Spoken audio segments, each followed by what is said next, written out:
The drama that is the World Cup continues to unfold in Brazil. People around the world have been glued to their televisions, rooting for their favorite teams. And joining me right now is VOA reporter Ramon Taylor, who just came back from Brazil, and I'm sure it must have been an awesome trip. But tell us a little bit about the silence on the streets, because you reported that once the game is going on, you hear nothing but pin drop silence. Well, thank you first of all for having me, Ramon, and you're absolutely right. It was a very unique experience for that reason. Like nothing I'd ever experienced in certainly a United States sporting event, that's for sure. Silence on the streets, and that's because everybody is inside their homes, glued to a television screen, and that only lasts for a short while, keep in mind, because Neymar, he typically scores, and he has scored a lot in this World Cup. When that happens, the ambience just changes completely.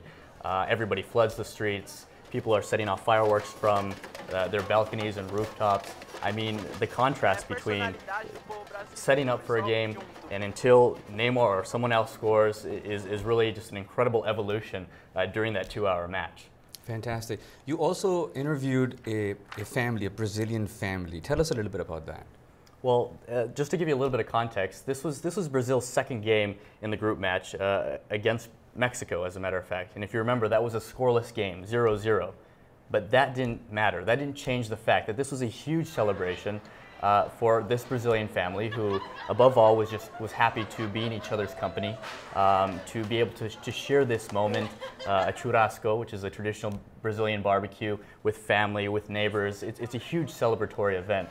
And win or lose, or tie in this case, everybody was there to show their pride. On the streets, you could see flags in the sky, chalk in the colors of their flag, green and yellow, on the streets. It was a beautiful experience to be a part of. With regards to the money that's being spent on the World Cup, there's been a lot of protests about that. How has been public's reaction so far? Once kickoff began on game one, Brazil versus Croatia, I think a lot of those protests subsided. Have those complaints gone away? Absolutely not. I think many of the concerns are very valid. Let's quickly look at the numbers. $11 billion spent on the World Cup, $4 billion of which were spent specifically on 12 stadiums in the country. Some of those stadiums were not completed by the time kickoff occurred on game one.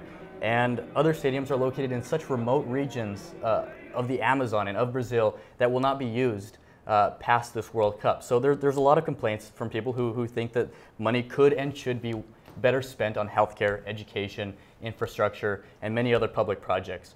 Now, again, will they continue to protest? Yes, it's been in smaller numbers, but a lot are saying maybe this is not the right time. Maybe we should wait this out, because I'll tell you, a lot of Brazilians think that one thing that's worse than spending too much money on a World Cup is spending too much money on a World Cup that they don't win. So there are very high expectations there. All right. Thank you so much for joining us, Ramon Taylor, VOA News correspondent.